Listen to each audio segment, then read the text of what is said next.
Champions ટ્રોફીની અતિ મહત્વપૂર્ણ match રવિવારના દિવસે ભારત અને પાકિસ્તાન વચ્ચે રમાઈ હતી।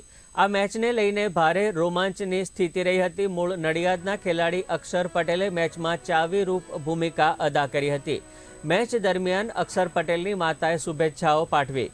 અક્ષર અને ભારતીય ટીમને શુભેચ્છા આપવામાં આવી હતી। ભારત ક્રિકેટ મેચ જીતીને આવે તેવી શુભકામનાઓ આપી હતી। ખેડા જિલ્લા ક્રિકેટ એસોસિએશનના પ્રમુખ મનીષ દેસાઈએ પણ શુભકામનાઓ આપી હતી। આજે ભારત વિરુદ્ધ પાકિસ્તાન ચેમ્પિયન્સ ટ્રોફીની દુબઈમાં મેચ છે।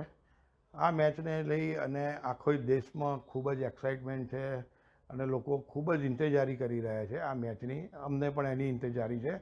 અમને વધારે ખાસ એ છે કે આજે અક્ષર પટેલ જે અમારા નડિયાદનો છે, જેને અમે નાનપણથી અમારા ગ્રાઉન્ડ ઉપર રમતો જોયો છે, મહેનત કરતો જોયો છે, મોટા થતા જોયો છે, તો આજે એ પણ અમને ખાસ એની બી ઇંતજાર રહેશે।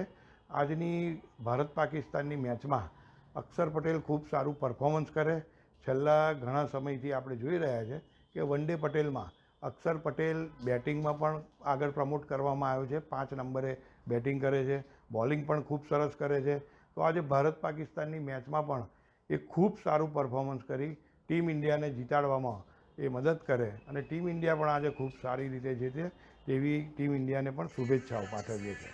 જે મારો છોકરો ભારત પાકિસ્તાન મેચ દુબઈમાં રહ્યો છે તો હું બહુ જ ઉત્સાહિત છું એની મેચ જોવા માટે કે પોતાનું મેચમાં સારું પ્રદર્શન કરે, સારું પરફોર્મન્સ બતાવે એવી હું અને સારી વિકેટો લે, સારા રન મારે એવી હું ભગવાનને પ્રાર્થના કરું છું અને ચેમ્પિયન ટ્રોફી જીતીને આવે એવી મારી ભગવાનને પ્રાર્થના। અને ઇન્ડિયા કે તમામ ખેલાડી પોતાનું મેચમાં પોતાનું પરફોર્મન્સ સારું બતાવે અને ટીમ જીતીને આવે, ચેમ્પિયન ટ્રોફી લઈને આવે એવી મારી ભગવાનને પ્રાર્થના છે।